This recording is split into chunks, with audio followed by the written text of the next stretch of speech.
Good morning, students.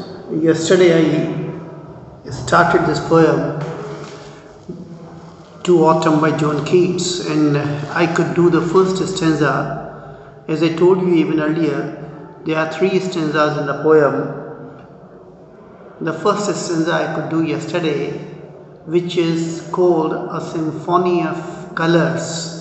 The second stanza is a symphony of action or activities, and the third is a symphony of music. So today I am going to take up the second and the third stanza of Ode to Autumn by John Keats. The poet begins, Who hath not seen thee oft amid thy store? Sometimes whosoever seeks abroad may find thee sitting careless on a grainy floor, thy hair soft lifted by the winnowing wind, or on a half-reed furrow sound asleep, drowsed with the fume of poppies, while thy hook spares the next vast and old twin flowers, and sometimes like a gleaner thou dost keep steady thy laden head across a brook, or by a cypress with patient look thou watchest the last oozings hours by hours.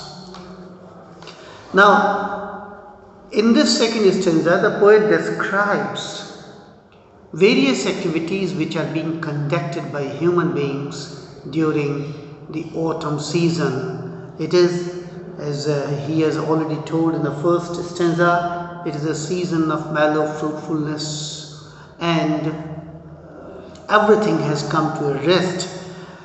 Harvest is done, farmers are satisfied with their labor, and now during this period of rest and peace, whatsoever activities are being done, they are being described here. Who hath not seen thee oft amid thy store? Again, autumn is personified, and he is presented here as a farmer, as a laborer who has cut his crops, and he is sitting careless without caring for anything because he is satisfied with whatever he has done, and now he is going to reap the rewards of his labor. Who hath not seen thee oft amid thy store? So autumn is personified, he is almost humanized. He is Mr. Autumn, who is a laborer, who is a farmer, and who hath not seen thee oft amid thy store? Sometimes whosoever seeks abroad may find thee sitting careless on the grainly floor. So, O autumn, you are sitting like a farmer on a grainy floor who has done his job, who has done with his harvesting. Sometimes whoever seeks abroad may find thee sitting careless on a grainy floor, thy hair softer lifted by the winnowing wind. Soft lifted. Again, I may tell you a very interesting thing about Keats, that he was very fond of this phrase, soft. Soft, tender, fair. These are the words which you will find again and again used by this poet in almost each and every poem. So thy hair soft lifted by the winnowing wind. Winnowing wind is that wind which is an eastern wind, in which when it blows, it separates the husk from the grains. So winnow is soup, what we call in Hindi soup, charge. So winnowing wind is that which separates the husk from the grains.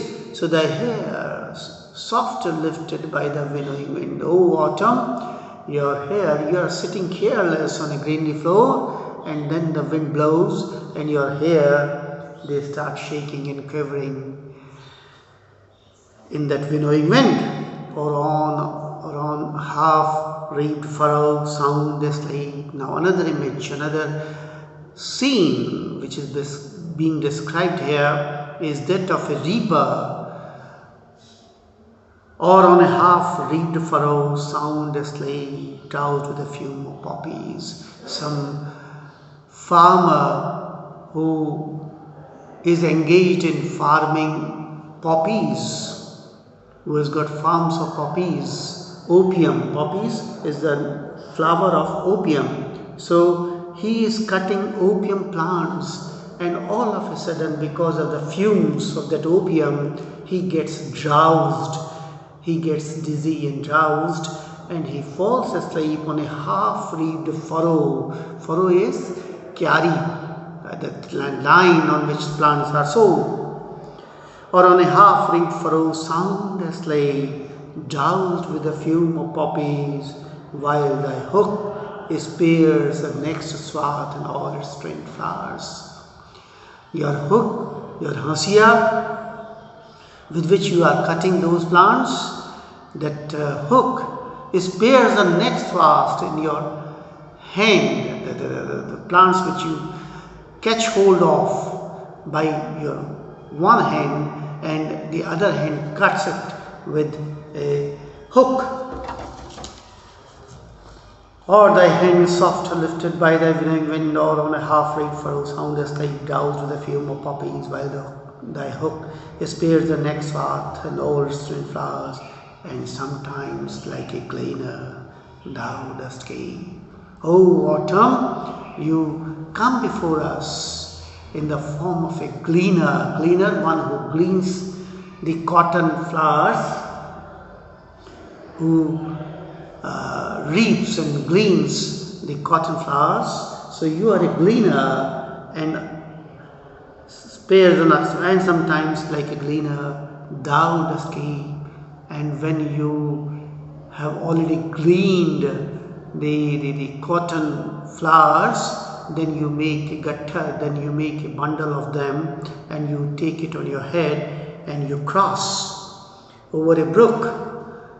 And therefore you are there in the form of that gleaner, O autumn. And sometimes like a gleaner thou dost gain, steady thy laden head across a brook. Your head which is laden with that bundle of cotton flowers. So because cotton is very light, but volume wise it is big, so that bundle is so big that you are unable to see the road ahead of your eyes, and therefore you are going very slowly, steady thy laden head across a brook, or by a cypress. With patient look thou watchest the last oozings, hours by hours. Or like a patient farmer who comes from his village to get the oil from the seeds which he carries with himself, and he goes to the cider press, to the shop of cider press, and there he looks at that machine, at that cider press, with patient looks, and he sees the last oozings coming down drop by drop. So that patience is very much there in that farmer, and O autumn, you are there in the form of that farmer. The final stanza, the third stanza, which is a symphony of music, and just see what musics are being played on by nature in this third stanza. Where are the songs of spring? Yea, where are they? Think not of them, thou hast thy music too. While barred clouds bloom the soft dying day, and touch the stable plains in rosy hue, then in a wailful choir the small nets moan among the river shallows, moan aloft. Where are the songs of spring? Hey, where are they? The poet negates spring and the songs of spring for this beautiful season called autumn, because autumn to John Keats is more beautiful than even spring, and there is no sense in going or singing of spring, because autumn has got its own music, it has got its own beauties of nature. Where are the songs of spring? Hey, where are they? Think not of them, There is no sense in just remembering the days of spring when you are in autumn. Autumn is full of beauty, and it is only up to an individual to find that beauty and discover that beauty in autumn, that music in autumn. Think not of them, thou hast thy music too. O autumn, you got your own music. While barred clouds bloom the soft day. And then he describes an evening set. When the sun is setting, then barred clouds in the form of bars, little bars, barred clouds bloom the soft dying day. The sun rays fall on the clouds, and the clouds reflect those sun rays, and therefore the whole evening is purple colored or mauve colored, and touch the stubble plains with a rosy hue. Soft dying day again, just see the use of the word soft. He is very fond of soft dying day, the day which is dying very slowly, and touch the stubble plains with a rosy hue. And all the stubble plains, all the gardens, meadows, jungles, cities, everything is filled with a rosy color, rose color. Then a wailful choir at that particular moment in the evening hour, a wailful choir, the small nets moan, the small nets today, what you call in Hindi, or the insects in the garden.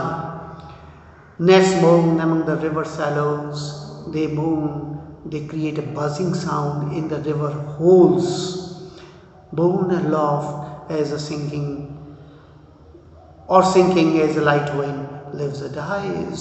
So that sound of nets, that music created by nets, it becomes louder when the wind blows one side, and it dies down when the wind stops blowing. So sinking as a light wind lives or dies, and half-grown lambs loud bleat from hilly bone, and then lambs are there.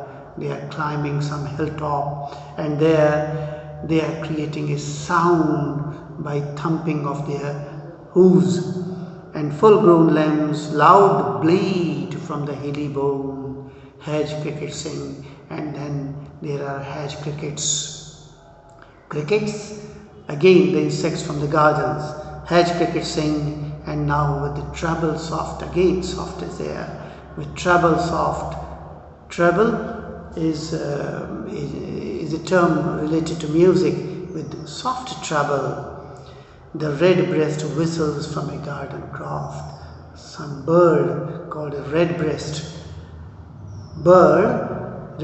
whistles. He has got a shrieking noise, shaking voice, and therefore that sound is also there. And gathering swallows twitter in the skies, and the swallows, birds, they just are going back to their homes, nests, and they are twittering all together, and therefore some orchestral music of nature is being played on. So there is no sense in remembering the songs of spring. Autumn has got its own music. So this was the poem I could do, Ode to Autumn by John Keats. A perfect poem with an example of negative capability, where you don't find poet, you find autumn, and the best personification of a season in English literature which you won't find anywhere. Thank you. Tomorrow I am going to take up some other poem.